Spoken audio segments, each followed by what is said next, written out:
The snow fell relentlessly upon Harrington Manor, blanketing the English countryside in a pristine shroud on that fateful Christmas Eve of 1935.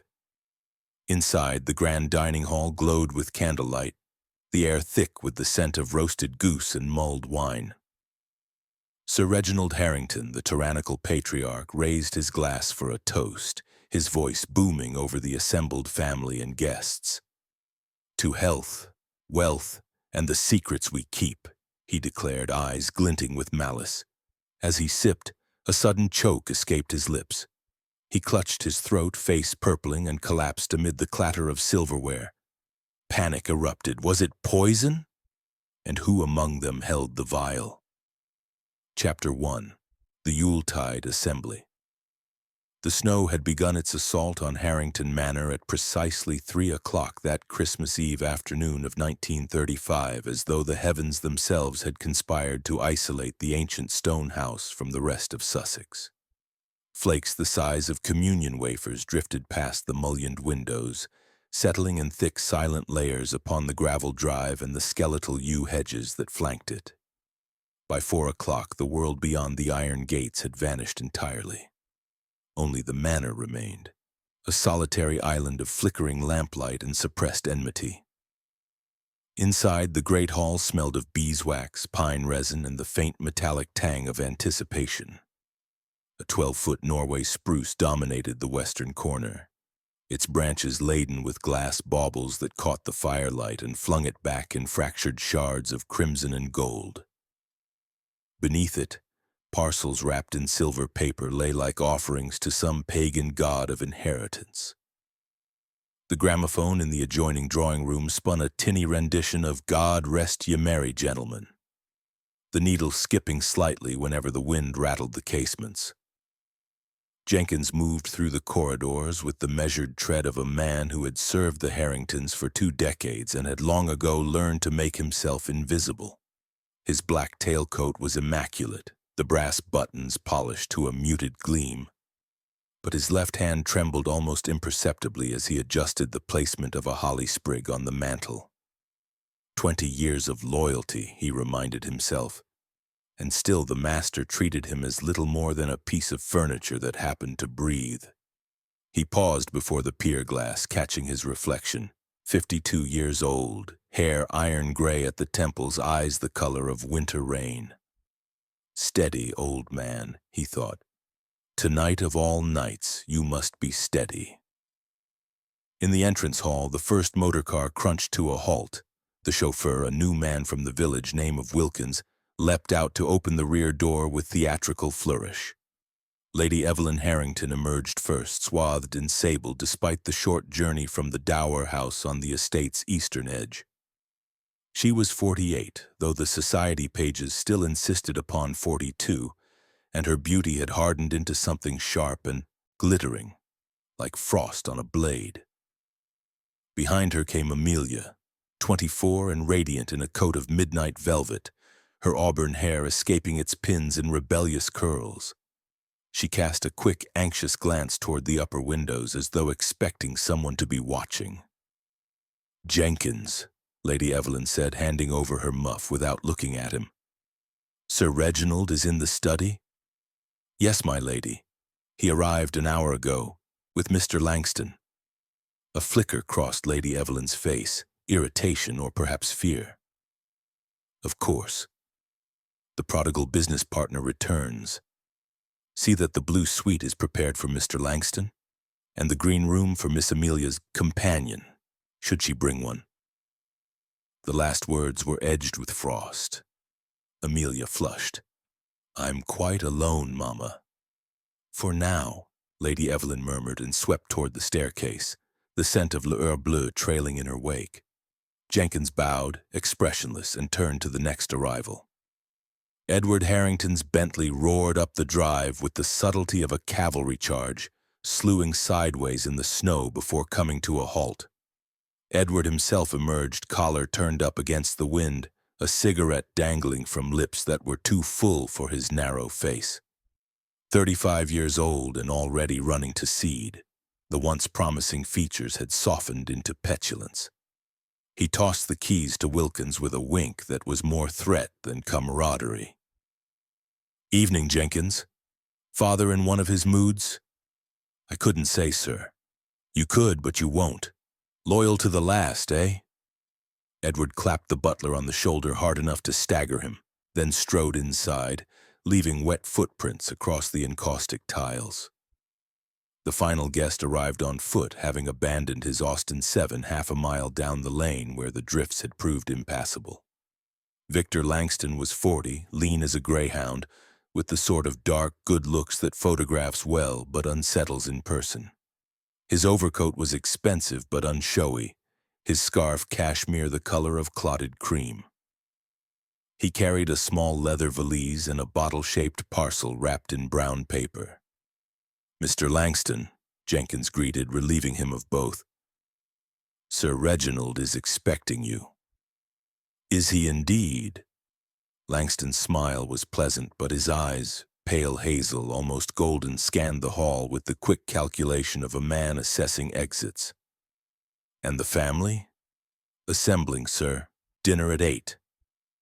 Langston nodded and moved toward the staircase, pausing to study a portrait of Sir Reginald in his prime. A bull-necked man in hunting pink, one boot resting on a dead stag, eyes bulging with triumph. "He hasn't changed much," Langston murmured almost to himself. Upstairs in the master suite, Sir Reginald Harrington stood before a cheval glass, wrestling with a starched collar stud. 62 years old, florid and corpulent, he had the physique of a man who had spent decades proving that excess agreed with him. His dinner jacket strained across shoulders that had once been powerful. Now they carried the weight of 3 bankruptcies averted by sheer ruthlessness and 1 marriage held together by mutual contempt. "Damnation," he growled as the stud slipped again. The door opened without a knock. Only one person in the household would dare, and Victor Langston entered. "Reginald, you look like a trussed goose." Sir Reginald's reflection glared. "And you look like a man who's come to gloat. Sit down. Pour us both a whiskey, the good stuff. None of that blended swill." Langston obeyed, measuring 2 fingers into heavy crystal tumblers. "To old friendships," he said, raising his glass. "To new terms," Sir Reginald countered. "The Northern contract. You'll sign tonight or I ruin you. Simple as that." Langston's smile didn't waver. Always the charmer. "But let's not spoil Christmas Eve with business. Your family awaits." Sir Reginald drained his glass in one swallow. "My family. A viper's nest. Evelyn wants my money, Edward wants my money, Amelia wants to marry beneath her, and that bastard Jenkins—" He broke off, face purpling. "Never mind. Let's get this charade over with." Downstairs, the drawing room had filled with the low hum of forced civility. Lady Evelyn sat ramrod straight on a brocade sofa, gloved hands folded in her lap. Amelia perched on the piano bench, fingers restlessly tracing the keys without pressing them. Edward sprawled in an armchair, swirling brandy and staring into the fire as though it owed him money. Langston entered last, nodding politely to each in turn. "Mr. Langston?" Lady Evelyn said, voice cool. "How good of you to join us. Reginald speaks so highly of your acumen. Lady Evelyn, you're looking radiant." He took the seat opposite her, crossing one leg over the other with languid grace. Edward snorted. "Radiant, Christ. Pass the decanter, someone." Amelia's eyes flicked to Langston, a silent communication passing between them. He inclined his head fractionally, later, and she looked away, cheeks warming. Jenkins appeared in the doorway. "Dinner is served." The dining hall was a cathedral of mahogany and candlelight. The table, set for 6, gleamed with Georgian silver and Waterford crystal. A centerpiece of forced hothouse roses and evergreen boughs dominated the center, their perfume cloying in the warm air. Sir Reginald took his place at the head, Lady Evelyn at the foot. Edward and Amelia flanked their father, Langston sat between Amelia and the empty chair that would have been for a seventh guest who had never arrived. Jenkins poured the soup, clear consommé with a floating island of sherry-soaked bread, while footmen circulated with wine. Conversation was desultory. The weather, the king's health, the latest scandal in town. Beneath it ran darker currents. "Edward," Sir Reginald said suddenly, spearing a morsel of pheasant. "Your," Taylor called again. "Seems you've exceeded even his patience." Edward's fork paused halfway to his mouth. "Must we discuss my affairs at table? Your affairs are my affairs until you learn to manage them, or until I cut you off entirely." Sir Reginald's smile was wolfish. "Which reminds me, my solicitor comes tomorrow, the new will." Lady Evelyn's wineglass froze at her lips. "On Christmas Day? Appropriate, don't you think? A season of giving." Sir Reginald's eyes swept the table, lingering on each face. "And taking away." Amelia's hand trembled. Langston reached beneath the tablecloth to steady it. Their fingers brushed, electric, forbidden. Across from them, Edward drained his glass and signaled for more. Jenkins moved behind Sir Reginald's chair, refilling the water goblet. For a moment his shadow loomed large on the damask wall, distorted into something almost monstrous. Then he stepped back, expression serene. The second course arrived, roast goose with chestnut stuffing, flanked by dishes of braised celery and parmesan. The gramophone in the hall had shifted to Silent Night, the German lyrics lending an incongruous solemnity. Outside, the wind moaned around the eaves like a mourning woman. "Tell me, Mr. Langston," Lady Evelyn said, cutting her meat with surgical precision, "how is it that a man of your talents remains unmarried?" Langston dabbed his lips with a napkin. "I find matrimony requires a certain surrender of independence, Lady Evelyn, and I am regrettably possessive of mine." "Regrettably," Sir Reginald echoed. "Though not where my contracts are concerned, eh, Victor? You'll sign tonight or I'll have you in court by New Year." Langston's smile thinned. "Always the gentleman." Amelia's voice cut through the tension, small but clear. "Papa, must we quarrel? It's Christmas." Sir Reginald's laugh was a bark. "Christmas, a pagan festival co-opted by shopkeepers, but very well, my dear, let us drink to peace on earth." He raised his glass, the heavy crystal goblet reserved for the host, its stem engraved with the Harrington crest. "And to family." The others lifted their glasses. Jenkins stood ready with the port decanter, but Sir Reginald waved him away. "No, the Jolonine, from the cellar. Jenkins knows." The butler bowed and departed. In the silence that followed, the ticking of the long case clock sounded unnaturally loud. Amelia's fingers found Langston's again beneath the table, squeezing hard enough to bruise. Jenkins returned with a cobweb-dusted bottle, uncorked it with a soft pop, and poured a measure into Sir Reginald's glass. The port was dark as blood, catching the candlelight in ruby depths. Sir Reginald swirled it, inhaled theatrically. "To health," he said, "wealth, and the secrets we keep." He drank.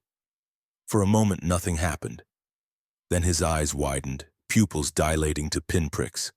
The goblet slipped from his fingers, shattering against the plate in a spray of crimson. He clutched at his throat, a guttural sound escaping, half choke, half scream. His chair toppled backward as he convulsed, face congesting to purple, foam flecking his lips. "Reginald!" Lady Evelyn's scream shattered the tableau. Edward leapt to his feet, knocking over his own glass. "Father, good God!" Amelia stood frozen, hands pressed to her mouth. Langston was already at Sir Reginald's side, loosening the collar, feeling for a pulse that wasn't there. Jenkins stood rooted, the empty decanter still in his hand, face drained of color. Outside, the snow continued to fall, erasing the world one flake at a time. and in the sudden, terrible silence, the gramophone needle scratched to the end of Silent Night, leaving only the wind and the ticking clock to mark the passing of Sir Reginald Harrington. Chapter 2. The Poisoned Chalice. The dining hall of Harrington Manor had never known such silence. The crystal goblet lay in jagged pieces, port bleeding across the white damask like a fresh wound. Sir Reginald Harrington's body sprawled half out of his chair, one arm flung wide as though reaching for a mercy that would never come. His face, once ruddy with wine and arrogance, was now the color of spoiled plums, eyes bulging in a final, uncomprehending stare. A thin ribbon of foam traced the corner of his mouth, carrying the faint, unmistakable scent of bitter almonds. Lady Evelyn was the first to break the hush. A sound escaped her, part scream, part animal keen that ricocheted off the paneled walls and lodged in every throat. She rose so violently that her chair toppled backward, skirts tangling as she stumbled toward the body. "Reginald! Oh, God, Reginald!" Her gloved hands hovered above his chest, afraid to touch, afraid to confirm.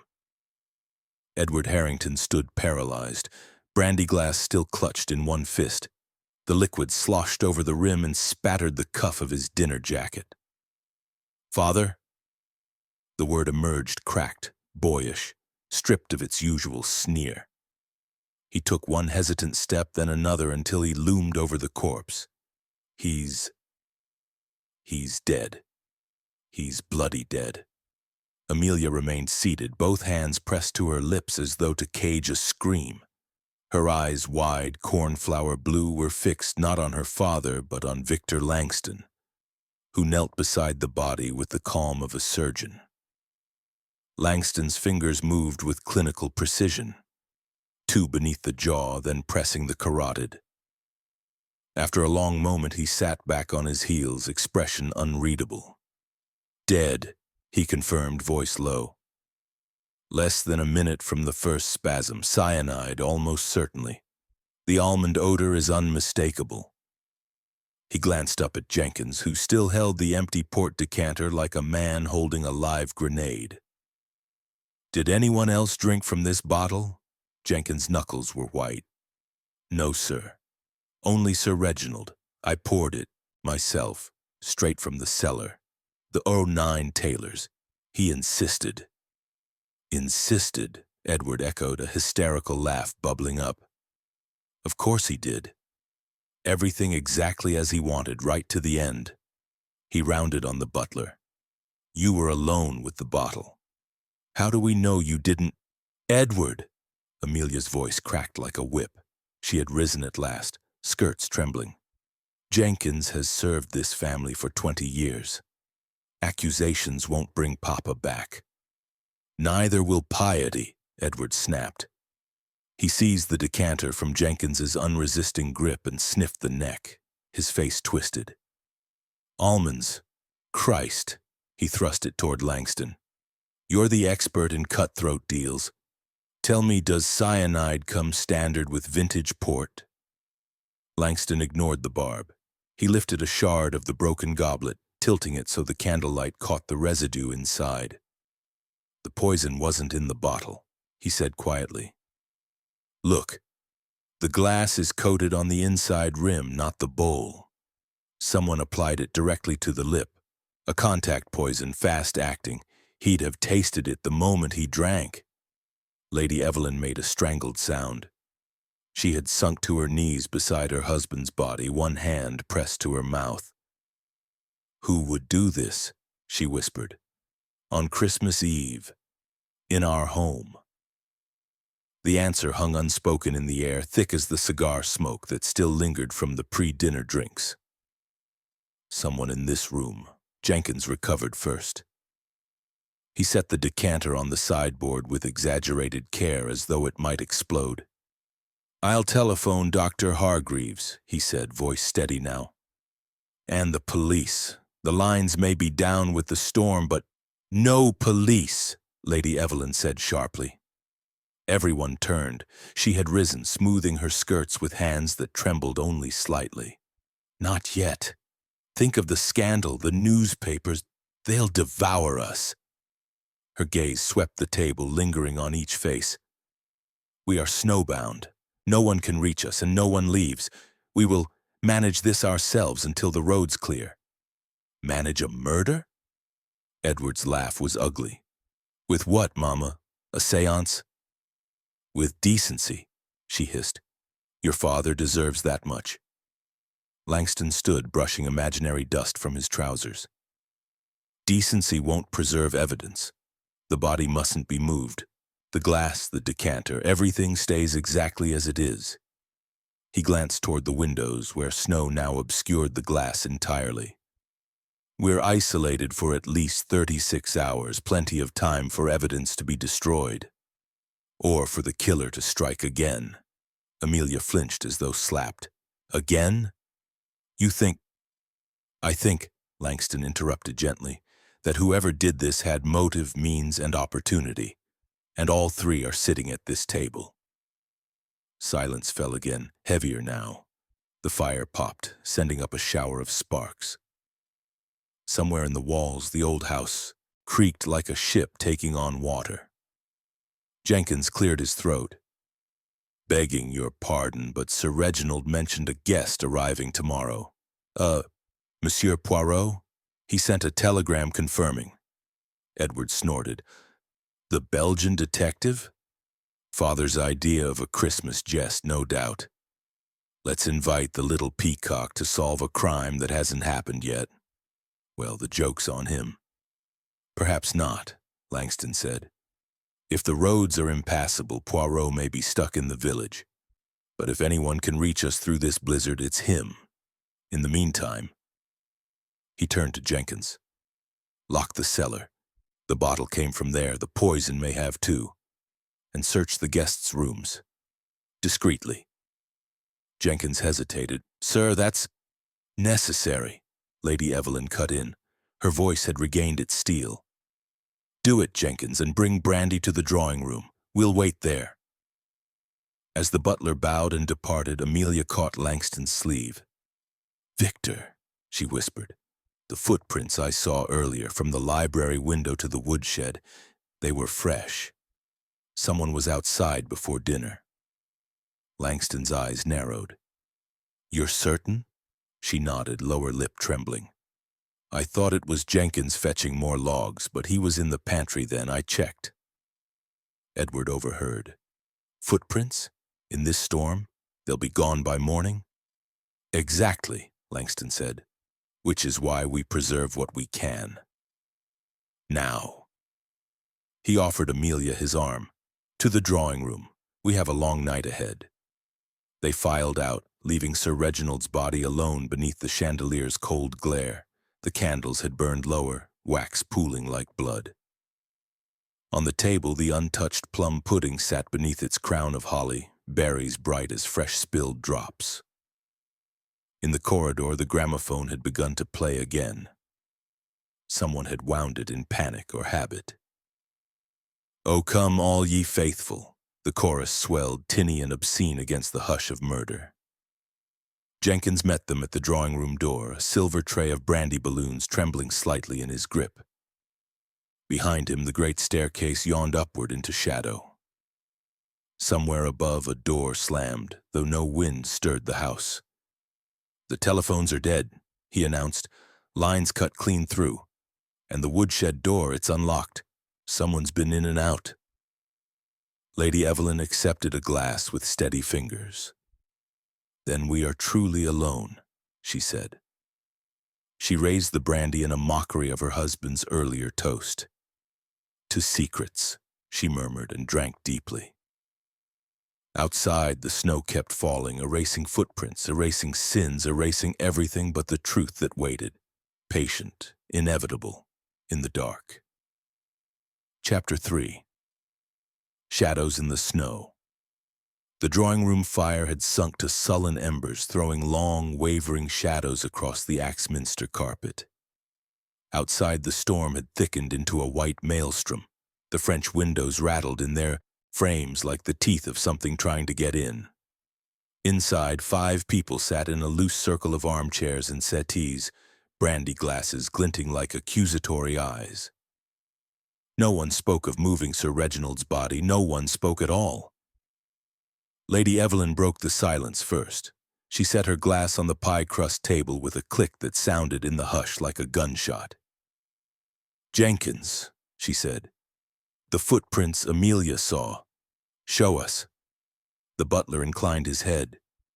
He had stationed himself beside the door, hands clasped behind his back, the very picture of deference. Yet his eyes kept flicking to the corridor as though expecting the corpse to rise and demand an accounting. "This way, my lady." They followed him through the baize door that separated the family rooms from the service wing. The passage was colder here, lit only by a single wall sconce whose flame guttered in the draught. Their footsteps echoed on the flagstones, Lady Evelyn's heels sharp, Edward's boots sloppy with melted snow, Amelia clinging to Langston's arm as though the floor might tilt and spill them all into the cellar. Jenkins unbolted the garden door. A blast of icy air swept in, carrying a fine spray of snow that hissed against the tiles. The storm's roar filled the corridor, drowning the house's creaks and sighs. "There," Jenkins said, raising a storm lantern. The beam cut a tunnel through the swirling dark. 20 yards from the house, half buried already, a single line of footprints led from the library's French window to the woodshed. They were deep, deliberate impressions. Men's boots, size 10 or 11, yet oddly pristine, as though the snow had hesitated to fill them. Edward snorted. Fresh as a debutante's reputation.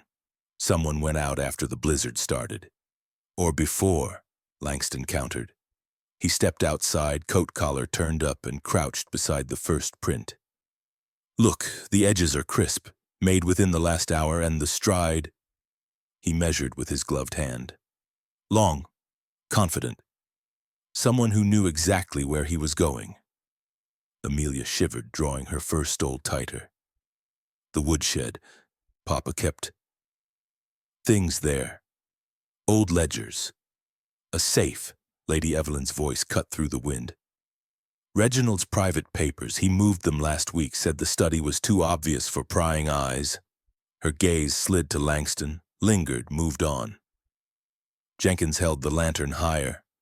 The footprints continued, unwavering, until they reached the woodshed door, a squat stone building half swallowed by yew trees. The padlock hung open, its hasp bright where the snow had not yet touched it. "Unlocked," Edward muttered. "Convenient." Langston pushed the door. It swung inward on well-oiled hinges, revealing a cavern of shadows. The lantern's circle picked out stacked cordwood, a wheelbarrow, gardening tools ranked along the wall. And in the center, a rectangular patch of floorboards cleared of sawdust. The planks, lighter than their neighbors, newly disturbed. "Someone's been digging," Langston said softly. He knelt, pried at the boards with a trowel from the rack. They lifted easily, revealing a shallow cavity lined with oilcloth. Inside lay a metal deed box, its lid forced, contents spilled, bundles of letters tied with red tape, a leather-bound ledger, a small glass vial, empty, cork missing, faint almond scent clinging to the neck. Edward snatched the vial. "Cyanide. Same as the port glass." "Or the same type," Langston corrected. "Hydrocyanic acid leaves residue. This could be a plant." Lady Evelyn's face was a mask. "Reginald's blackmail files. He kept records of indiscretions. Mine, Edward's, Amelia's." Her voice caught. "Everyone's." Amelia made a small wounded sound. Langston's arm tightened around her shoulders. Jenkins cleared his throat. "Begging pardon, but the footprints returned to the house. See?" He swung the lantern. The trail doubled back, but the returning prints were shallower, the stride shorter, hesitant. Whoever went out came back lighter, perhaps carrying something, or changed their mind. "Or wore different boots," Edward said. "Clever bastard." A sudden gust slammed the shed door against the wall. The lantern flame danced wildly, throwing grotesque shadows. Amelia gasped. Lady Evelyn's hand flew to her throat. "Enough," the older woman said. "Inside. We'll examine the papers by the fire. Jenkins, relock this door. No one enters alone." They retreated, the wind chasing them with claws of ice. Back in the drawing room, Jenkins laid the deed box on the tea table. The fire had been built up. Flames leapt, painting the walls with feverish light. Langston opened the box. The letters spilled out like confessions. The first bundle, Edward's. IOUs totaling $18,000, countersigned by a Mayfair moneylender known to break kneecaps. Edward's face drained of color. He was going to ruin me tomorrow. The new will, the second, Amelia's. Love letters in Langston's handwriting, explicit enough to scorch the page. Amelia turned away, cheeks flaming. The third, Lady Evelyn's, a single sheet, typewritten. Divorce proceedings will commence 2nd January unless $50,000 is deposited to the account of Miss Dolores Vale, Grand Hotel, Brighton. Dolores Vale, Sir Reginald's mistress of 3 years.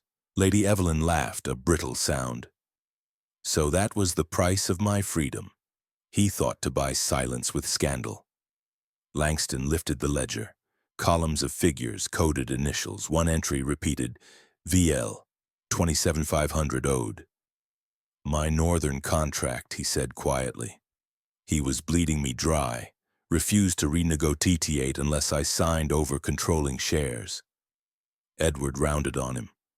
So you killed him, you had the vial. I was watched every second, Langston snapped. Ask Amelia, ask Jenkins. Jenkins's voice was almost inaudible. There's one more bundle, sir. He indicated a thin packet tied with black ribbon. Inside, a birth certificate, faded but legible. James Reginald Harrington, born 1883, St. Pancras Workhouse. Mother, Eliza Jenkins. Father, unknown. Beneath it, a letter in Sir Reginald's spiky hand. To my son. When you read this, know I tried. The will is changed. You inherit all. R.H. The room tilted.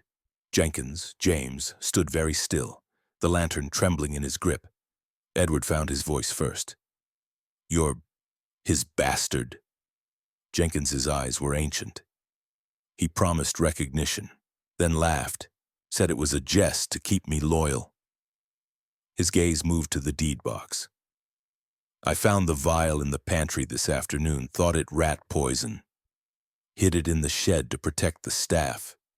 His voice cracked. I never touched the port. Lady Evelyn's whisper cut the air. Then who did? Outside, the wind dropped abruptly. In the sudden hush, they heard it. A soft, deliberate crunch of snow beneath the library window. Another footstep, then silence. Langston moved first, crossing to the French doors. He flung them open. Snow swirled in, but the garden was empty. Only the original footprints remained, now joined by a second set, smaller, leading away from the house toward the frozen lake. Someone was still out there, and the clock in the hall struck 1, its chimes mournful, final. Chapter 4. The Belgian arrives. The hush that followed the clock's single chime was absolute, as though the house itself held its breath. Snow sifted through the open French doors, settling on the turkey rug in pale constellations. Langston stood silhouetted against the night, one hand still on the door handle, eyes straining into the darkness. Nothing, he said at last, closing the doors with a soft click. The second set of prints ends at the lake. Whoever it was vanished, or doubled back through the drifts. He turned, brushing flakes from his sleeves. We're chasing ghosts. Ghosts leave no footprints, Lady Evelyn replied. Her voice was steadier now, but her knuckles were white around the stem of her brandy glass. Jenkins, bolt every external door. We'll wait for morning. Jenkins hesitated, the birth certificate still clutched in one hand. My lady, the village constable. We'll do nothing until the roads are clear. We are civilized people. We can contain this unpleasantness." She rose, regal even in shock. "Mr. Langston, you will assist Jenkins in moving my husband to the billiard room. The table is felted. It will serve. Amelia, Edward, bed. Lock your doors." Edward laughed, a brittle sound. "Lock our doors? Against whom, Mama? The killer's already inside." Lady Evelyn's eyes flashed. "Then lock them against each other. Go." They dispersed like children dismissed from a scolding. Amelia cast a last anguished glance at Langston before climbing the stairs, her footsteps fading into the upper corridor. Edward followed, muttering about brandy and insomnia. Jenkins and Langston lifted Sir Reginald's rigid form between them, the dead man's head lolling grotesquely, and carried him through the green baize door. Lady Evelyn remained alone in the drawing room, staring into the fire. After a moment, she opened the deed box again, removing the blackmail letters one by one. She fed them to the flames, watching the paper curl and blacken. The birth certificate she folded into her sleeve. Upstairs, the house settled into uneasy quiet. Clocks ticked, pipes groaned, somewhere a shutter banged once, then stilled. At 6:17 a.m., though no one inside the manor knew the precise minute, a faint crunch of snow sounded on the gravel. A motor-car engine coughed, backfired, died. Then silence again. Jenkins, dozing upright in the butler's pantry, startled awake. He seized the storm lantern and hurried to the front door. The others converged in the hall as he unbolted it. Lady Evelyn in a silk wrapper, hair in a long plait, Edward in shirt sleeves, eyes bloodshot, Amelia wrapped in a dressing gown, Langston fully dressed as though he had never slept. On the threshold stood a small man swathed in an enormous astrakhan coat, snow crusting his galoshes. His mustache was a masterpiece of symmetry, his green eyes bright as a robin's despite the hour and the cold. He carried a leather valise and a walking stick with a silver knob shaped like an egg. "Bonjour," he said cheerfully, stamping snow from his feet. "I am Hercule Poirot. Your master, he invite me for Noel, yes? Though I perceive the festivities have taken a melancholy turn." Jenkins found his voice. "Sir Reginald is dead, monsieur. Poisoned. Last night." Poirot's eyebrows ascended. "Tiens. Then it is fortunate I arrive early. The little gray cells, they are freshest before breakfast." He stepped inside, leaving perfect oval prints in the snow behind him. "Close the door, mon ami, the draught, it is murderous." Lady Evelyn descended the last stair. "Monsieur Poirot, I am Lady Evelyn Harrington, my husband." Her voice wavered, then steadied. "We are at a loss." Poirot bowed over her hand with exquisite courtesy. "Madame, permit me. A death in the family is always distressing, but murder, that is a stain upon the soul of a house. You will tell me everything from the consommé to the cognac, but first," he sniffed delicately, "coffee, and perhaps a small omelette. The stomach, it must be appeased before the mind can dissect." Edward gaped. "You want breakfast?" "Naturellement. A man cannot deduce on an empty stomach. Besides," Poirot added with a twinkle, "your cook, she is excellent, I am told. It would be a crime to waste her talents." Jenkins, recovering his butler's instincts, led the way to the morning room. Poirot surveyed the dining hall en route, eyes flicking over the shattered goblet, now swept into a dustpan but not discarded. The port decanter sealed with wax, the single chair pushed askew. He paused at the blood-stained tablecloth. "Cyanide," he murmured. "Fastidious poison. No mess, no noise. The killer, he is a person of method." He tapped the goblet's stem. "Applied to the rim. Ingenious. The victim tastes death with his own toast."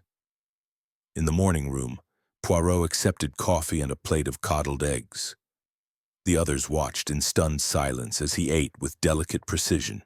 dabbing his mustache with a napkin between bites. "Now," he said, pushing the plate aside, "we begin.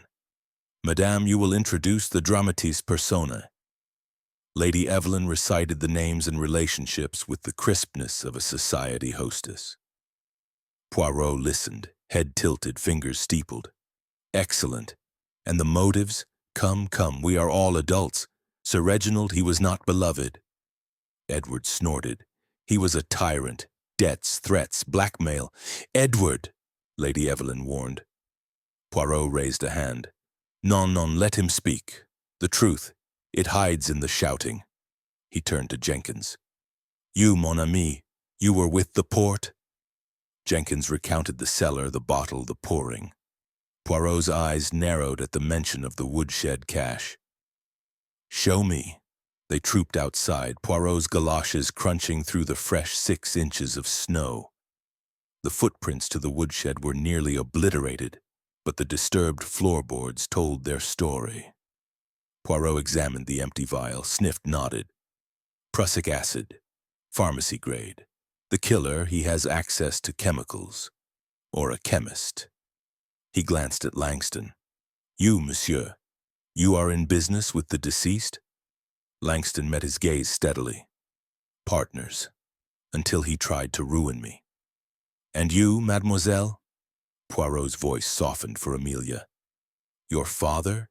He disapproved of your attachment?" Amelia flushed. "He forbade it, said Victor was a fortune hunter." Poirot turned to Lady Evelyn last. "And you, madame, a wife of many years, perhaps not tired of her husband's infidelities?" Lady Evelyn's chin lifted. "I endured, as wives do." Poirot smiled faintly. "Endurance can snap, like an over-tightened violin string." He clapped his hands. "Bon. Now the footprints. 2 sets, one confident, one hesitant. The second ends at the lake, curious." He gazed across the white expanse where the ice gleamed dully. Someone wished to be seen leaving, but not arriving. A diversion. Edward shivered. "You think the killer's still here?" "I think," Poirot said, "the killer never left. The snow, it is a splendid accomplice, but also a betrayer. It records every step." He turned back toward the house. "Inside, we have much to unravel before the next storm." As they re-entered, Poirot paused in the hall, studying the portrait of Sir Reginald. "A man who made enemies," he murmured. "But enemies, they are like snowflakes, each unique, yet all cold. One among you melted into murder." He ascended the stairs with surprising spryness, calling over his shoulder, "Jenkins, my room, the one with the green wallpaper and hot water. The little gray cells, they function best when the body is warm." Behind him the family exchanged glances, fear, suspicion, and beneath it all a flicker of hope. The great Hercule Poirot had arrived. The game, as he would say, was afoot. Chapter 5. Interrogations and Alibis. Hercule Poirot had commandeered the library, not the grand book-lined chamber with its leather wing chairs and globe of the world. Sir Reginald had used that for brandy and bullying. But the smaller morning library on the east side, where sunlight now slanted through frost-laced windows and pooled on a faded Aubusson rug. A gate-leg table had been dragged to the center. Upon it lay the evidence in neat rows: the sealed port decanter, the wax-impregnated goblet shard, the empty vial from the woodshed, the scorched remnants of Lady Evelyn's letters, Jenkins's birth certificate. Poirot sat behind the table like a magistrate, green eyes bright, fingers drumming a silent tattoo. One by one, they were summoned. Lady Evelyn entered first. She had changed into a charcoal mourning dress, pearls at her throat, hair coiled severely. Grief had etched fine lines around her mouth, but her spine was steel. "Madame," Poirot began, gesturing to the chair opposite, "you will forgive the informality. Murder, it makes barbarians of us all." Lady Evelyn sat.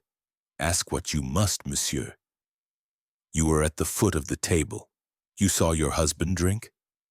I saw him raise the glass. I was watching Edward. My son was agitated. Agitated enough to poison his father? Her gaze did not flicker.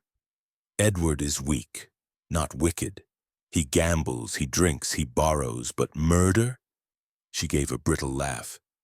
He lacks the imagination. Poirot inclined his head. And you, madam, you had motive. The mistress in Brighton, the new will. Lady Evelyn's fingers tightened on her handbag. I knew of Dolores Vale. I knew of the will. I also knew Reginald would never divorce me. Scandal was his weapon, not his weakness. Poison? She shook her head. Too crude. If I wished him dead, I would have chosen something subtler. Such as? Time, she said simply. Another year of his rages, his cruelties. He would have burst a blood vessel eventually. Nature is patient. Poirot's mustache twitched. Nature, oui. But the poisoner was not. Tell me, where were you between the soup and the toast? Supervising the kitchen. The plum pudding had sunk. Cook was hysterical. I was there from the pheasant to the port. Alone? With Mrs. Hargreaves and 2 maids. They will confirm. Poirot made a note in a small leather book. Merci, madame. You may go. She rose, paused. Monsieur, find who did this. Not for Reginald, he is beyond caring. For the living. Edward slouched in next, collar unbuttoned, eyes red-rimmed. He smelled of brandy and sleeplessness. You are the heir, Poirot said without preamble. Or were. Edward barked a laugh. Was. He was cutting me off tomorrow, Christmas Day charity. 18,000 in debt, and the old bastard thought to teach me a lesson. He rubbed his face. I hated him. God help me, I wished him dead 100 times, but I didn't lace his glass. Your movements? Sat beside Amelia, argued with father about the northern contract, Langston's deal. Then the toast. I never touched the decanter. Yet your footprints lead to the woodshed. Edward's head snapped up. What? Size 10 boots, long stride. Your size, none. I went out earlier, before dinner. Needed air. The old man was already roaring about the will. I walked to the lake, smoked a cigarette, came back. He spread his hands. Check my boots, still wet from then. No snow inside the treads. Poirot's eyes flicked to the boots by the door. Damp, yes, but the snow in the crevices had melted hours ago. And the vial in your room? Edward paled. Planted, I swear it. Search again, I've nothing to hide. Poirot dismissed him with a wave. Amelia entered trembling, a handkerchief twisted between her fingers. She wore the same midnight velvet from the night before, now creased and tragic. Mademoiselle, Poirot said gently. You loved Monsieur Langston. Amelia's eyes filled. Papa forbade it. Said Victor was after the business, but it's not true. He has his own fortune. Papa just hated happiness that wasn't his to control. You were beside your father at table? She nodded.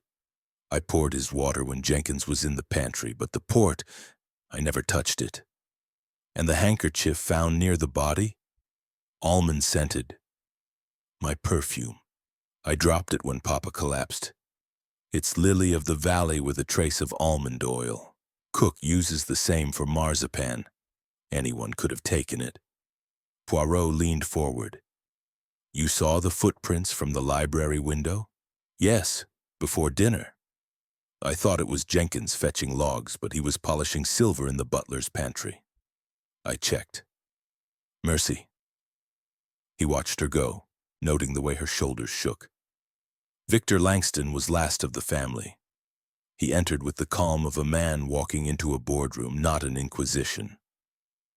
His tie was knotted perfectly, his smile pleasant.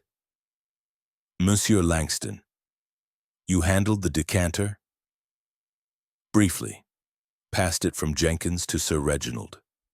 My prints will be on the base, along with Jenkins's and possibly Edward's. But the poison was on the rim. I never touched the lip. Your motive is clear. 27,000 pounds. Control of the Northern Rail Line. Langston inclined his head. Clear but not lethal. I had a counteroffer from Manchester interests. Killing Reginald would have voided the contract entirely. Alive, he was a nuisance.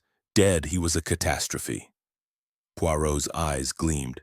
You are a cool one, monsieur. And the letters, yours to Mademoiselle Amelia, passionate. Langston's smile thinned. Love is not a crime, Poirot.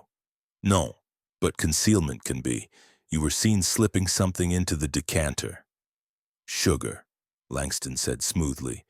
For my coffee. Amelia takes hers sweet. I keep a lump in my waistcoat. Ask her. Poirot made another note. We will. Jenkins came last, birth certificate in hand like a guilty secret. He stood, not sat, shoulders bowed. You are the son, Poirot said softly. Jenkins' voice was hoarse. Illegitimate, acknowledged in that letter, then mocked. He promised the will would change, then laughed over port the night before. Said I'd serve his real heirs forever. You poured the poison? I poured the wine. Nothing more. The vial? I found it in the pantry yesterday. Thought it rat poison. Hid it in the woodshed to protect the maids. His eyes met Poirot's, steady now. I loved him, sir, and I hated him. But I did not kill him. Poirot studied the butler for a long moment. Your cuff, monsieur. The stain. Jenkins rolled up his sleeve. A faint brown mark. Port, not almond. From helping Lady Evelyn burn the letters, she asked me to feed the fire. Poirot nodded slowly. Bon. You may all go, but no one leaves the house. The snow preserves evidence and traps the guilty. As Jenkins turned, Poirot called softly. One thing more. The second set of footprints, smaller, to the lake. Whose boots? Jenkins hesitated. Cook wears a lady's 6. The parlor maid a 5. But, he swallowed, Lady Evelyn's galoshes are missing from the boot room. The library door closed. Outside, the wind had dropped entirely. The silence was suddenly more terrible than the storm. Poirot sat alone, arranging the evidence like pieces on a chessboard. He lifted the goblet shard, turning it so the light caught the faint oily residue on the rim. Not cyanide, he murmured to himself. Or not only cyanide, something else. Something personal. He opened his notebook and wrote a single line. The poison was not in the port. It was on the glass, and it was meant for one man only. Then softly he began to hum. God rest ye merry, gentlemen, the tune that had played as Sir Reginald died. Chapter 6. Clues amid the frost. Hercule Poirot disliked snow. It was, he declared to the empty library, a substance both democratic and tyrannical, covering the footprints of the guilty as readily as the innocent, yet preserving them with a photographer's fidelity. He snapped his notebook shut, tucked it into the pocket of his astrakhan coat, and donned a pair of fur-lined gloves. Nevertheless, the little gray cells require exercise, and the snow it will speak. He summoned Jenkins with a peremptory bell. My galoshes, mon ami, and a lantern. We explore. Jenkins hesitated. The lake path is treacherous, monsieur. The ice will support a man of my modest proportions. Come. They stepped into a world transformed. The storm had spent itself. The sky was a hard porcelain blue. Sunlight glittered on the snow with almost painful brilliance, turning every drift into a prism. The footprints to the woodshed were mere dimples now, but the second set, smaller, erratic, still led toward the frozen lake like a trail of breadcrumbs. Poirot followed, Jenkins at his heels carrying the lantern, though daylight rendered it unnecessary. The smaller prints began at the library's side door, zigzagged through the rose garden, trampling the buried beds, then straightened toward the boathouse. The stride was short, the heel marks deep, someone running or stumbling. At the lake's edge, the trail ended abruptly. A circular depression marred the snow as though someone had knelt.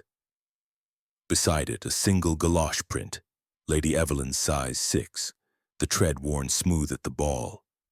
Poirot crouched, brushing snow from the depression. Beneath lay a patch of ice, darkly translucent. Something glinted within, a small glass bottle, corked, half full of clear liquid. He chipped carefully with his walking stick until the bottle slid free. Prussic acid, Jenkins murmured, recognizing the pharmacy label. No, Poirot corrected, holding it to the light. Distilled water. And see, the cork is new, the seal unbroken, a decoy. He sniffed the neck. But the idea of poison, that is potent. He tucked the bottle into his pocket. Someone wished us to believe the killer fled across the ice. Yet the lake is thin here. No one crossed. Jenkins pointed. The boathouse, sir. The little structure crouched at the water's edge, its door ajar. Inside, the air was damp and sharp with the scent of tar and frozen rope. A single set of the smaller prints led to a workbench. Upon it lay a tin of almond extract, cook's marzipan essence. Its lid pried off, a cotton wad beside it soaked dark. Poirot lifted the wad with tweezers from his valise. The true poison, he said softly. Not cyanide, but concentrated almond oil. Ingested in quantity, it mimics cyanide symptoms. Convulsions, almond breath, rapid death, but slower. More personal. He turned to Jenkins. Your master, he had an allergy? Jenkins nodded slowly. Severe. As a child, a single macaroon sent him to hospital. He forbade almond anything in the house. Cook uses synthetic flavoring, except for the Christmas marzipan locked in the still room. Yet here it is. Poirot's eyes gleamed. The killer knew this. Knew Sir Reginald would toast with his special goblet. Knew the rim could be coated while the port distracted.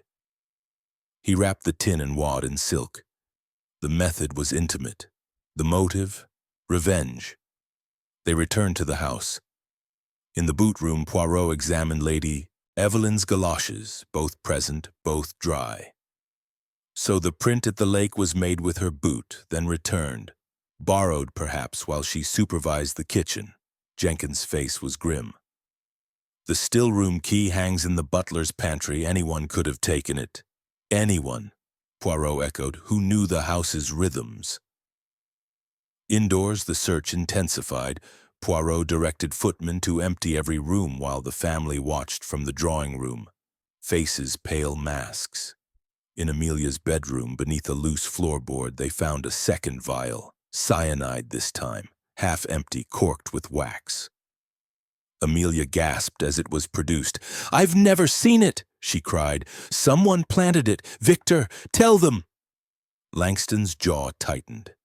"I was with you all evening, Amelia. After dinner, yes, but not before." In Edward's room, a torn scrap of paper in the wastebasket. "Meet me woodshed, 6 p.m. 1V. Edward swore. Langston's handwriting. Another plant. Lady Evelyn's suite yielded a pearl-handled letter opener stained with almond essence, hidden in a hat box. She stared at it as though it were a serpent. "I keep no such thing. My opener is silver." Jenkins, searched last, produced nothing but the birth certificate and a worn prayer book. Yet Poirot noticed the butler's left hand, calloused, with a fresh blister on the thumb. "From the port bottle?" Poirot asked. Jenkins flushed. "From the woodshed shovel, sir. I dug the cache myself years ago on Sir Reginald's orders. He trusted no one else." By noon, the evidence lay spread across the library table like a macabre still life. Poirot stood before it, hands clasped behind his back. "Observe," he said to the assembled suspects. "We have 3 poisons. Cyanide, loud, obvious, theatrical. Distilled water, a decoy. And almond extract, Silent, personal, lethal, only to one man. We have planted vials, forged notes, borrowed boots. The killer wishes us to chase shadows while the truth hides in plain sight. Edward snorted. You're saying the almond was the real murder weapon? Précisément. Cyanide kills in minutes. Almond oil in a man allergic takes perhaps 5. Sir Reginald convulsed, foamed, died, classic anaphylaxis mistaken for poison. The almond scent on the breath, the handkerchief, the tin, all point to a killer who knew his victim's weakness intimately. Amelia's voice was small. Papa's allergy was a family secret, only we knew. Non, Poirot corrected. Servants gossip, doctors talk, and one person knew best of all.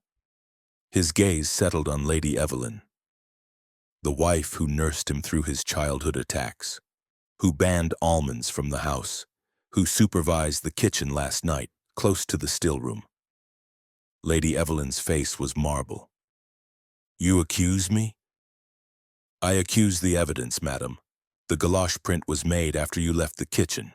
Your alibi confirmed by cook. Someone borrowed your boot, coated the goblet rim while Jenkins fetched the port, returned the boot before you noticed. The cyanide vials, the forged note, distractions to fracture the family. Langston stepped forward. But the will. Sir Reginald was disinheriting everyone. Except, Poirot said softly, the legitimate heir. The new will, signed yesterday, leaves the bulk to charity, save a codicil.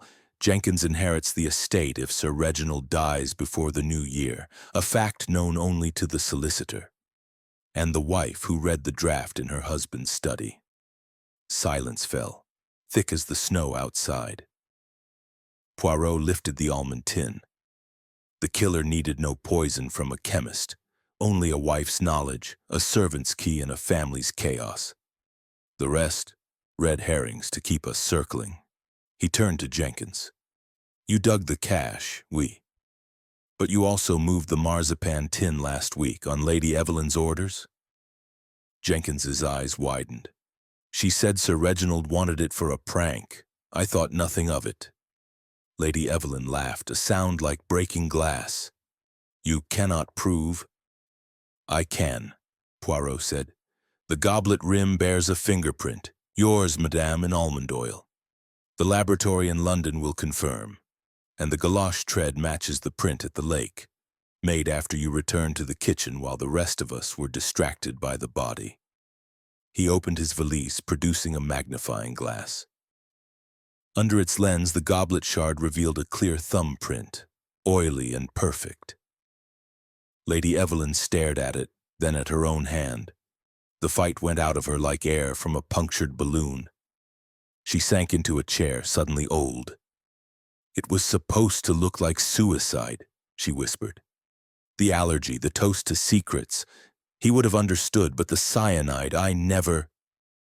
Poirot's voice was gentle. You never needed it. The almond was enough. The rest was panic. Outside, the sun climbed higher, melting the snow into rivulets that ran like tears down the window panes. The case was not closed. Confessions, arrests, trials lay ahead. But the truth, at last, had thawed. Chapter 7. The Concealed Correspondence. Hercule Poirot did not crow. Victory, he often said, was a quiet thing, best served with a cup of tisane and the satisfaction of order restored. Yet the library felt smaller now, the air thick with the scent of melted snow and unspoken dread. The evidence lay marshaled on the table like soldiers after battle. Almond tin, goblet shard, borrowed galoche, forged notes, planted vials. And at the center, the birth certificate, Jenkins's birthright, now a noose around another's neck. Lady Evelyn sat very still, hands folded in her lap, pearls catching the firelight like tiny moons. The others stood in a loose semicircle. Edward slouched against the mantel, Amelia clutching Langston's arm, Jenkins by the door as though ready to bolt. No one spoke. The clock in the hall struck 1:30. The chime lingered, like a reprimand.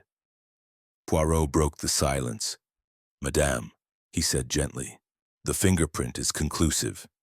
But fingerprints, they tell only how. The why, that is the province of the heart. And hearts, they leave letters." He crossed to Sir Reginald's desk, a massive partner's desk of burr walnut, its surface scarred by decades of cigar burns and spilled brandy. The top drawer was locked. Poirot produced a small ring of keys taken from Jenkins earlier. The third key turned with a soft click. Inside lay a chaos of papers, unpaid bills, a half-written speech for the Northern contract, a photograph of Dolores Vale in a feathered hat, and beneath it all a bundle of letters tied with black ribbon. Lady Evelyn's handwriting on the envelopes, Sir Reginald's spidery annotations in red ink. Poirot lifted the bundle. "Correspondence intime. One does not burn all one's secrets, no? Some are kept for leverage." He untied the ribbon. The first letter was dated 3 months prior. "My dearest R, the doctor confirms what we feared. Another winter in this house will kill me. Release me, or I swear I shall release myself." E. Sir Reginald's note in the margin. "Let her try. The will is iron." The second, 2 weeks later. "I have found the marzipan tin. One taste and you are gone. Do not test me." E. Margin. "Idle threats. She hasn't the stomach." Poirot read aloud, voice steady. Lady Evelyn's face remained impassive, but her knuckles whitened. The third letter, dated the day before the murder. "Tomorrow the solicitor comes. Change the will or I change everything. The almond is ready. E. Margin, in fresh ink." "Come and try, my dear. I've taken precautions." Poirot paused. "Precautions?" Edward stirred. "He told me yesterday, bragged actually. Said he'd swallowed an antidote, some quack's pill for allergies. Thought it made him invincible." Poirot's eyes gleamed. "Ah, the plot thickens." He opened the bottom drawer. Inside, a small pillbox, silver engraved with Sir Reginald's monogram, empty. "The antidote, taken when?" Jenkins spoke for the first time. "With the port, sir. He popped something just before the toast, said it was for his digestion." Poirot nodded slowly. "Then the dose was calculated. Not enough to kill outright, but enough to trigger the reaction. The antidote delayed it, gave the killer time to establish alibis." He turned to Lady Evelyn. "You knew he would take it?" She laughed, a sound like breaking ice. "I counted on it. The pill bought me 5 minutes, enough to watch him choke, to scream, to play the grieving wife while the poison did its work." Her voice dropped. "He thought he was clever. I was cleverer." Amelia made a small, wounded sound. Langston's arm tightened around her. Poirot continued reading. A fourth letter unsent in Lady Evelyn's hand. "If I burn in hell for this, so be it. You took my youth, my freedom, my children's love. The almond is mercy compared to what you deserve." He folded the letters carefully. "Madam, you planned meticulously. The marzipan tin moved to the boathouse. Jenkins' hands, your orders. The galoche borrowed while you supervised the kitchen. The rim coated during the chaos of serving. Jenkins in the pantry, Edward arguing, Amelia distracted by love. The cyanide vials planted to fracture trust. The forged note in Edward's room, the vial in Amelia's. All to make us chase shadows." Lady Evelyn's voice was almost conversational. "And the birth certificate? That was his cruelty. He showed it to Jenkins the night before, laughed, said, 'Here's your inheritance, boy, a bastard's name.' I found Jenkins weeping in the pantry. I comforted him. Told him the will would be changed. A lie to keep him loyal." Jenkins' eyes were wet. "You used me, my lady." "I used everyone," she said simply, "as he used us." Poirot lifted the pillbox. "But here is the flaw, madame. The antidote. Sir Reginald took it, yet still died." Why? Edward answered, voice rough. Because it was sugar. I saw the box in his study yesterday. He'd run out of the real pills weeks ago, refused to reorder, said they were mumbo-jumbo. I swapped the last one for a sugar pill as a joke. Thought it would teach him a lesson when he felt ill after dinner. He laughed bitterly. I killed him. Not you, Mama. Me. Silence crashed down. Poirot's mustache twitched. Tiens, a comedy of errors. The son's prank, the wife's poison, the husband's arrogance, all converging on one goblet. He turned to Lady Evelyn. You intended murder. The almond was lethal. The sugar pill merely hastened the inevitable. Lady Evelyn's composure cracked. I wanted him to suffer, to know it was me. The antidote was supposed to fail slowly, but Edward... She looked at her son, something like pride flickering. You gave him a quicker death than he deserved. Amelia pulled free of Langston. You're monsters, both of you. Langston's voice was quiet. And the northern contract? The will? Poirot opened the desk's secret drawer, revealed by a hidden spring. Inside, the new will signed and witnessed. To charity, yes, but the codicil, Jenkins inherits the house and lands. The business to be sold proceeds to Dolores Vale. The family, nothing. Jenkins sank into a chair, face in his hands. Poirot addressed them all. The law will decide degrees of guilt. Lady Evelyn, murder. Edward, manslaughter, perhaps. The plants, the forgeries, accessory. But the truth is now naked. He gathered the letters. These will go to the police with the fingerprint evidence. The snow melts, the roads clear. Justice arrives with the thaw. Lady Evelyn stood regal even in defeat. May I see him? One last time? Poirot considered, then nodded. Jenkins, escort her to the billiard room. 5 minutes, then lock the door. As they left, Poirot turned to the others. The rest of you, remain here. The little gray cells have one final question. He lifted the almond tin. Who moved this from the still room to the boathouse?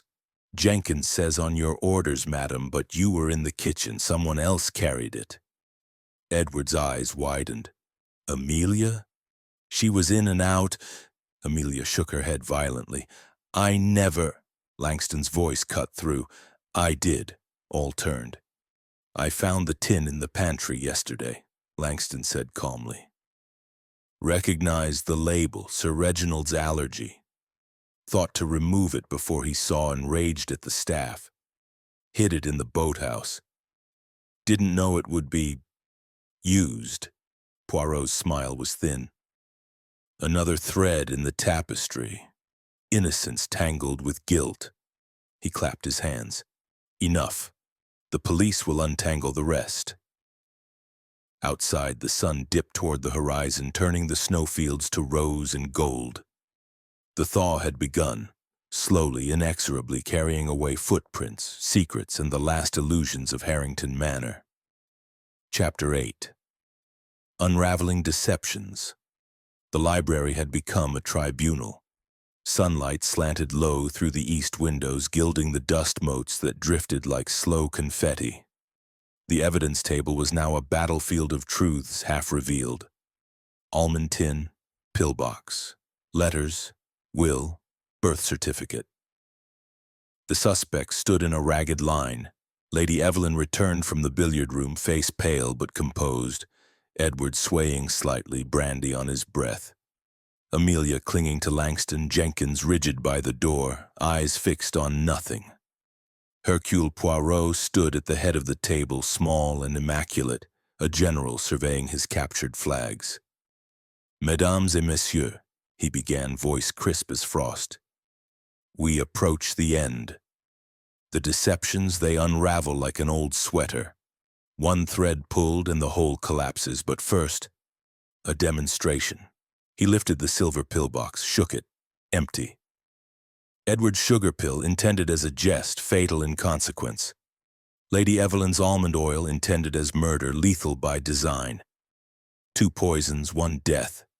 Yet the timing, he tapped the goblet shard. The reaction began immediately after the toast. Anaphylaxis from almond oil takes 3 to 5 minutes to peak. Cyanide 30 seconds. Something is wrong. Edward frowned. The antidote was sugar, Poirot finished, yet the convulsions were instantaneous. Observe. He produced a small vial from his valise, clear liquid pharmacy label. Distilled water with a trace of bitter almond essence. Smell. He uncorked it, passed it beneath Edward's nose. Edward recoiled. Like the breath, précisément. But this is synthetic, non-toxic. The killer coated the rim with both. A thin layer of real almond oil beneath, synthetic essence on top. The first taste triggered panic. Sir Reginald smelled almonds, knew his allergy, swallowed the sugar pill in haste. The real oil, ingested seconds later, began its work. The synthetic masked the timing. Amelia whispered, "Who could calculate that?" Poirot's eyes swept the room. Someone who watched Sir Reginald's childhood attacks. Who knew the pillbox was empty. Who moved the marzipan tin and the synthetic essence from Cook's shelf. He turned to Langston. "You, monsieur." Langston's composure cracked for the first time. "I told you I hid the tin to protect the staff." "None. You hid the real tin in the boathouse, but the synthetic essence, Cook uses it for mock marzipan. You took it earlier, coated the rim during the chaos of serving. Lady Evelyn's almond oil was already there. You added the synthetic layer to accelerate the reaction, ensuring death before the antidote could be questioned." Langston's smile was thin. "Fanciful." Poirot lifted a second object, a fountain pen, gold nib stained brown. "Found in your waistcoat, monsieur. Almond oil residue. You wrote the forged note in Edward's room, your handwriting disguised, the vial in Amelia's floorboard. Your fingerprints, partial but clear. You planted the cyanide to implicate others, knowing the police would test the port first." Amelia pulled away from him. "Victor?" Langston's voice was steady. "I loved you, Amelia, but your father, he was destroying us, the contract, the marriage ban, the will. I saw the almond tin in the pantry, knew the allergy. Lady Evelyn's plan was clumsy. She'd have been caught in hours. I refined it." Lady Evelyn laughed, a sharp bark. "You used my poison?" "Your poison was the weapon," Langston said coolly. "My timing was the trigger. The synthetic essence ensured he smelled danger instantly, swallowed the sugar pill, bought us the confusion we needed." Edward lunged. "You bastard!" Jenkins caught him, held him back. Poirot raised a hand. "Attendez, there is more." He opened the will, pointed to the codicil. "Jenkins inherits the estate, but the business sold to the highest bidder. You, Langston, had a secret offer from Manchester interests, 50,000 for controlling shares. With Sir Reginald dead, the sale proceeds go to Dolores Vale, unless the will is contested. You plan to marry Amelia, contest as her husband, buy the shares cheaply through a proxy." Langston's eyes flickered. "Speculation." "No. Fact." Poirot produced a telegram from his pocket, creased but legible. "Manchester offer stands. Wire confirmation. Hargreaves." The solicitor's name. "Sent yesterday, intercepted by Jenkins at the village post office on my behalf. You wired acceptance at 3 a.m., using the manor's private line. Reconnected briefly when the storm eased." The siren outside crescendoed. Police cars crunching up the drive, tires spinning on ice. Blue lights flickered through the windows. Langston's shoulders sagged. "I didn't mean for Amelia to suffer. I thought, with her father gone, the will contested, we'd have everything." Amelia's voice was a thread. "You used me, like Papa used everyone." Poirot's tone softened. "Love twisted into ambition, monsieur. A common tragedy." He turned to Lady Evelyn. "And you, madame, Your almond oil was the blade, his refinement the poison. Together you killed him. Apart you would have failed. Lady Evelyn met his gaze. I wanted him to know it was me. In the end he did, those eyes bulging, accusing. That was enough. The library door burst open, 2 constables in greatcoats, snow on their caps, flanked by Inspector Japp, Poirot's old friend from Scotland Yard, mustache bristling. "Poirot, you old fox," Japp said, grinning. "Telegram said murder. Looks like you've wrapped it neatly." "Neatly, oui, messily, non." Poirot gestured to the table. "Lady Evelyn Harrington, murder by almond oil. Victor Langston, conspiracy, accessory, forgery. Edward Harrington, manslaughter by substitution of medication. Jenkins and Amelia, witnesses, nothing more." Japp's men moved forward. Lady Evelyn offered her wrists without resistance. Langston followed, head high. Edward stumbled, muttering about lawyers. As they were led out, Poirot caught Amelia's arm. "Mademoiselle, the love, it was real?" She nodded, tears falling. "At first, then, I don't know. Grieve for the man he might have been," Poirot said gently. "Not the monster he became." Outside, the police vans pulled away, tires crunching. The snow had begun to melt in earnest, rivulets running from the eaves, exposing the gravel beneath.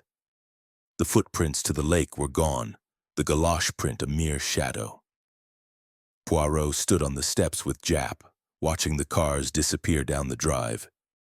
"Christmas Eve murder," Japp said, shaking his head. "Families, eh?"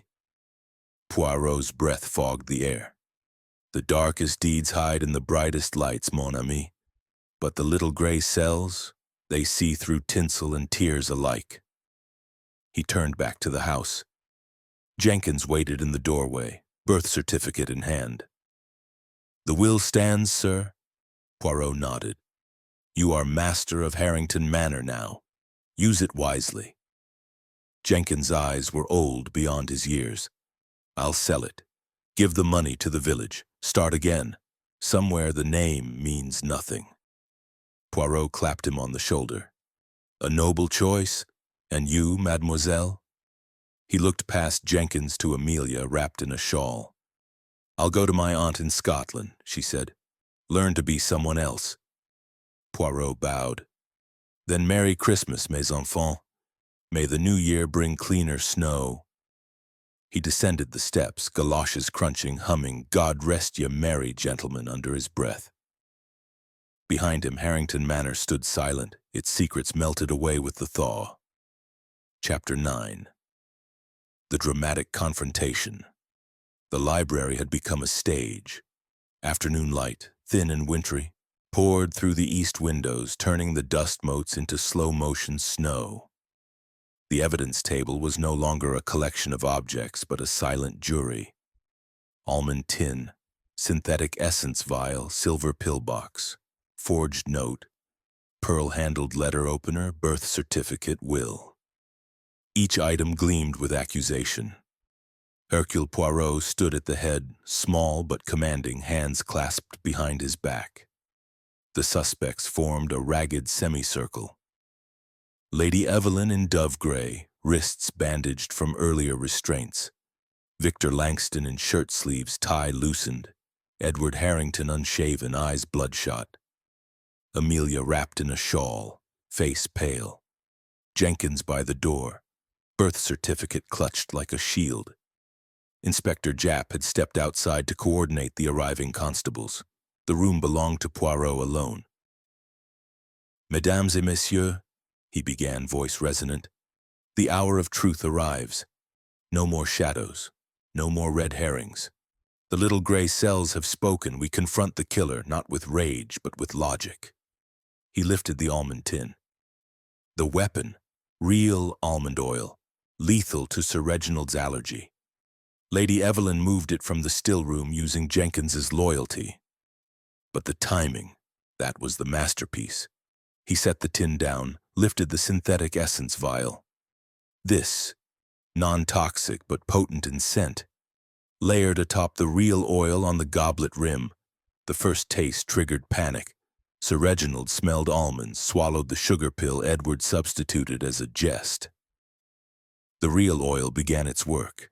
Death appeared as cyanide, swift, theatrical, but was anaphylaxis accelerated by fear. Edward's voice was hoarse. "I didn't mean—" "You meant a lesson," Poirot said gently. "You gave him death." He turned to Langston. "And you, monsieur, refined the plan. You added the synthetic layer taken from Cook's shelf to ensure the reaction began immediately. You planted the cyanide vials, forged the note in Edward's room, borrowed Lady Evelyn's galoche to lay a false trail to the lake. Your motive, the Northern contract, the Manchester offer, marriage to Amelia to contest the will." Langston's smile was thin. Speculation. Poirot produced the fountain pen, gold nib stained brown. "Found in your waistcoat, almond oil residue. You wrote the forged note, your handwriting disguised.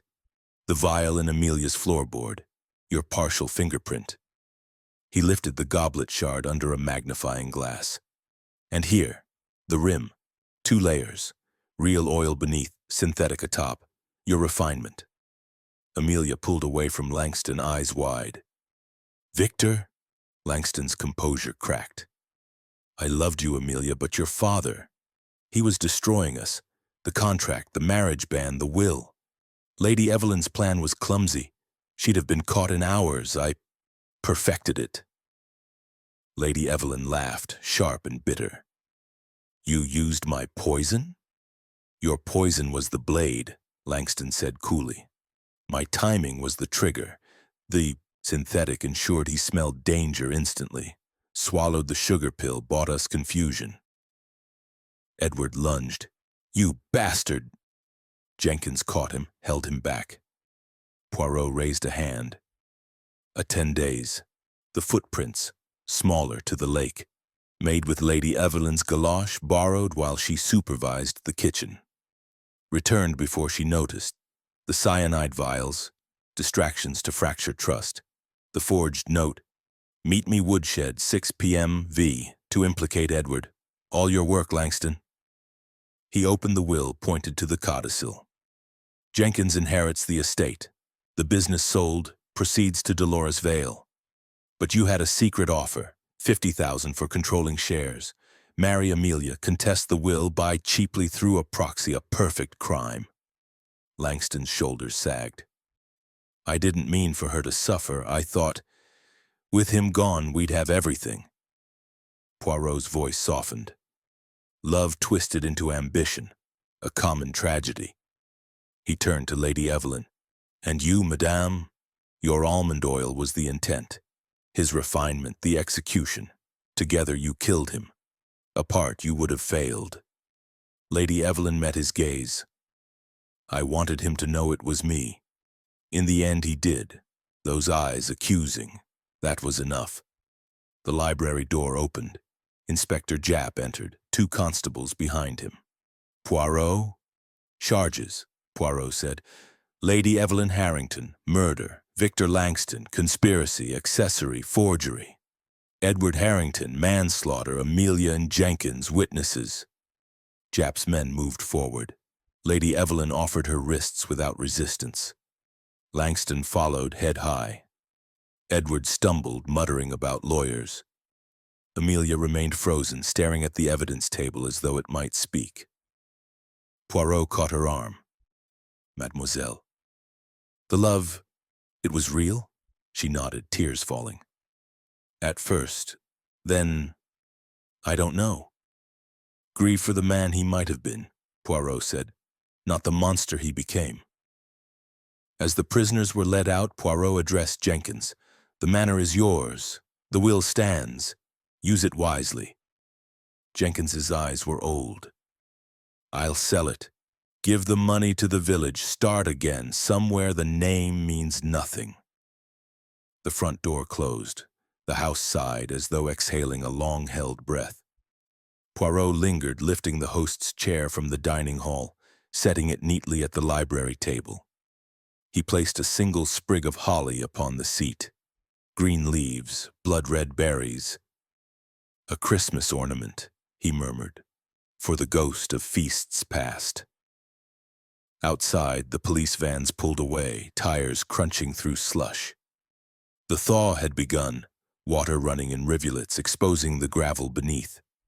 The footprints to the lake were gone, the galoche print a shadow. Poirot stood on the steps, breathing the sharp, clean air. The village church bells rang 3 o'clock, their peal carrying across the melting fields.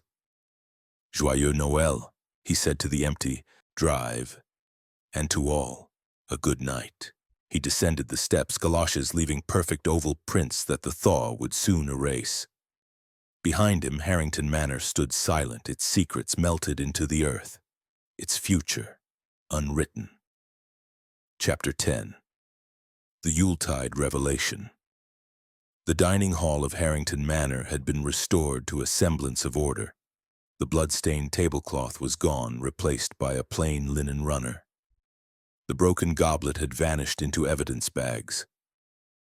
Only the great chandelier remained, its candles now extinguished, crystals catching the pale afternoon light like frozen tears. A single chair, the host's, stood pushed back from the table as though Sir Reginald had merely stepped away for a moment. Hercule Poirot had arranged the survivors in a semicircle, Lady Evelyn in dove gray, wrists bandaged from the handcuffs. Victor Langston in shirt sleeves, tie askew. Edward Harrington pale and unshaven. Amelia wrapped in a wool shawl, Jenkins standing behind them, birth certificate folded in his breast pocket like a passport to a new life. Inspector Japp leaned against the doorframe, notebook open, 2 constables at his elbows.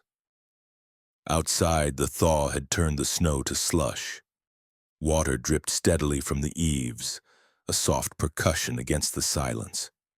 Poirot stood at the head of the table, hands clasped behind his back, mustache immaculate despite the chaos of the past 24 hours. "Mesdames et messieurs," he began, voice resonant in the vaulted room, "we gather not for a feast, but for a reckoning. The death of Sir Reginald Harrington was no single stroke of malice, but a tapestry woven from many threads, jealousy, greed, love, and the oldest motive of all, the desire to be free. Let us pull the final threads and see the pattern whole." He lifted the almond tin. The weapon, not cyanide as first supposed, but concentrated almond oil, lethal only to a man with a childhood allergy. Lady Evelyn knew this intimately. She had nursed him through attacks, banned almonds from the house. She moved the marzipan tin from the still room to the boathouse, using Jenkins's hands but her own design. Lady Evelyn inclined her head, neither denial nor defiance in her eyes. Poirot set the tin down. The method. The goblet rim coated during the chaos of serving. Jenkins fetched the port. Edward argued Amelia was distracted by love. Langston passed the decanter. In that moment, the rim was prepared, but the timing, that was the genius. Synthetic almond essence layered atop the real oil. The first taste triggered panic. Sir Reginald smelled almonds, swallowed the sugar pill Edward had substituted as a jest. The real oil, ingested seconds later, began its work. Death appeared instantaneous, cyanide signature, but was in truth anaphylaxis accelerated by fear. Edward's voice cracked. "I didn't know." "You knew the pillbox was empty," Poirot said gently. "You knew your father's arrogance. A prank became manslaughter." He turned to Langston. "And you, monsieur, refined the plan. You added the synthetic layer, taken from Cook's shelf, to ensure the reaction began immediately. You planted the cyanide vials, forged the note in Edward's room, borrowed Lady Evelyn's galoche to lay a false trail to the lake. Your motive? The Northern contract, the secret Manchester offer, marriage to Amelia to contest the will. You turned a wife's revenge into a perfect crime." Langston met his gaze steadily. "I gave her what she wanted and took what I needed." Poirot's eyes flicked to Amelia. You, mademoiselle, were the pivot. Your love for Langston was real, your father's opposition the catalyst. You saw the footprints, discarded the vial in panic, acts of innocence that became evidence against you. Amelia's tears fell silently. I only wanted to be free. Freedom, Poirot echoed, is a word with many prices. He lifted the will. The document itself changed yesterday, witnessed by the solicitor. The estate to Jenkins, the illegitimate son, acknowledged at last. The business to be sold proceeds to Dolores Vale. The family disinherited, Sir Reginald's final cruelty. Jenkins spoke for the first time, voice rough. He showed me the codicil the night before, laughed, said, "Here's your inheritance, boy, a bastard's name and a house you'll never afford to heat." I hated him, but I didn't kill him. No, Poirot agreed. You were the catalyst, not the killer. Your tears in the pantry gave Lady Evelyn the final push. Your loyalty kept the household running while the poison was prepared. He stepped back, surveying them all. The deceptions were layered like an onion. Lady Evelyn's almond oil, the blade, Langston's synthetic essence, the trigger, Edward's sugar pill, the accelerant, the planted vials, forged notes, borrowed boots, smoke screens to fracture trust, the footprints to the lake, a melodrama to suggest flight.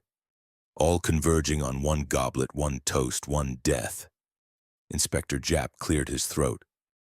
Charges? Poirot nodded. Lady Evelyn Harrington, murder in the first degree. Victor Langston, conspiracy to murder, forgery, accessory. Edward Harrington, manslaughter by substitution of medication. Amelia Harrington and James Jenkins, witnesses, no charges. Japp's men moved forward. Lady Evelyn rose with dignity, offering her wrists. Langston followed, a faint smile playing at his lips, defeat but not disgrace. Edward stumbled, muttering about appeals.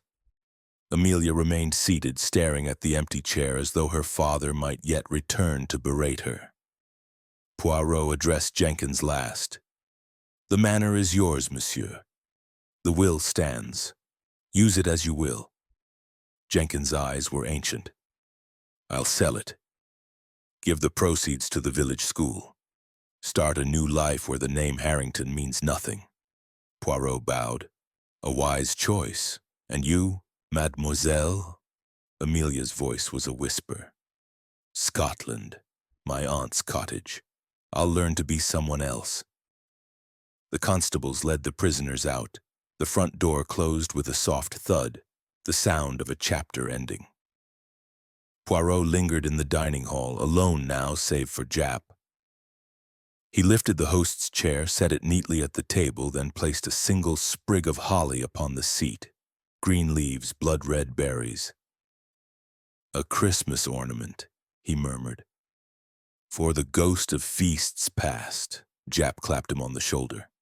Another triumph, Poirot. Fancy a pint in the village. The thaws brought the roads clear. Poirot smiled. Non, mon ami, I have a train to catch. London calls and a cup of proper chocolate chawed. But first... He opened his valise, produced a small tin of cocoa, and handed it to Jenkins, who had returned to clear the evidence. For the staff, a Christmas gift. They have earned it. Jenkins took the tin, eyes wet. Thank you, sir, for the truth. Poirot donned his astrakhan coat. The truth is rarely kind, monsieur, but it is always just. He stepped into the slushy afternoon. The sky had cleared to a hard, wintry blue. The village church bells rang 3 o'clock. Their peal carrying across the melting fields. Poirot paused on the steps, breathing in the sharp, clean air. Joyeux Noël, he said to the empty drive, and to all a good night. His galoshes crunched away down the gravel, leaving perfect oval prints that the thaw would soon erase. Behind him, Harrington Manor stood silent, its secrets melted into the earth, its future unwritten. In the distance, a train whistle sounded, London bound on time despite the storm. Poirot quickened his step, humming "God Rest Ye Merry Gentlemen" under his breath, the tune light now almost joyful. The little gray cells had triumphed again, and somewhere in the great ledger of justice Sir Reginald Harrington's account was finally balanced.